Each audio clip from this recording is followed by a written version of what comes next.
తాకట్లో ఉన్న మీ బంగారాన్ని విడిపించి ఆ రోజు ఆన్లైన్ రేటుకి కొంటాం. Sharma gold company. నమస్తే గురుగారు. శ్రీమాత్రే నమః. గురు మే 15th నుంచి మారిపోతున్నాడని రకరకాల వార్తలు వస్తూ ఉన్నాయి. మరి వాటి ఇంపాక్ట్ వివిధ రాశుల మీద ఎలా పడుతుంది? ముఖ్యంగా మన అక్షయ తృతీయ వస్తుంది కదా. సో ఈ రోజు చాలా చాలా మంచి రోజు అని మీ నోటనే నేను విన్నాను.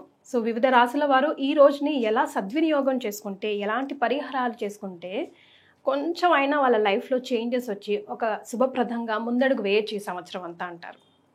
శ్రీ గురుభ్యో నమః. శ్రీమాత్రే నమః.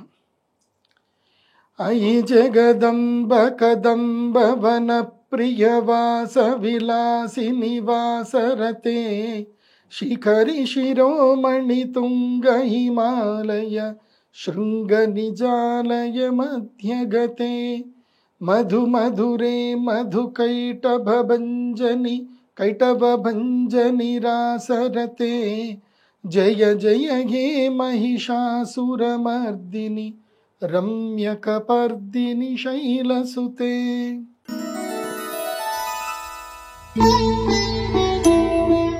సో వృశ్చిక రాశి వారికి ఎలా ఉంటుంది గురుగారు? వృశ్చిక రాశి వారు ఏంటంటే ఈ సంవత్సరము వీళ్ళకి ఒక టైం వస్తుంది. ఏ టైం అంటే అక్టోబర్ నవంబర్ 2 months టైం. అప్పటిదాకా తిన్నామా పడుకున్నామా తెల్లారింది. ఎవరికి ఎస్సు చెప్పకండి, నోజు చెప్పకండి. ముఖ్యంగా నో చెప్పాలి, అందరికీ నో చెప్పాలి. వృశ్చిక రాశి వాళ్ళు నో చెప్పాలి. ఎందుకోసం అంటే మీకు ఎలాంటి ఆఫర్స్ వస్తాయనంటే మీ జీవిత కాలాన్ని ఇరికిచ్చే ఆఫర్లు వస్తాయి. కాబట్టి ఈ సంవత్సరం నో ఎవరు చెప్పాలి అని అంటే వృశ్చిక రాశి వారు. కన్యా రాశి, తులారాశి, కర్కాటక రాశి నో చెప్పొద్దు.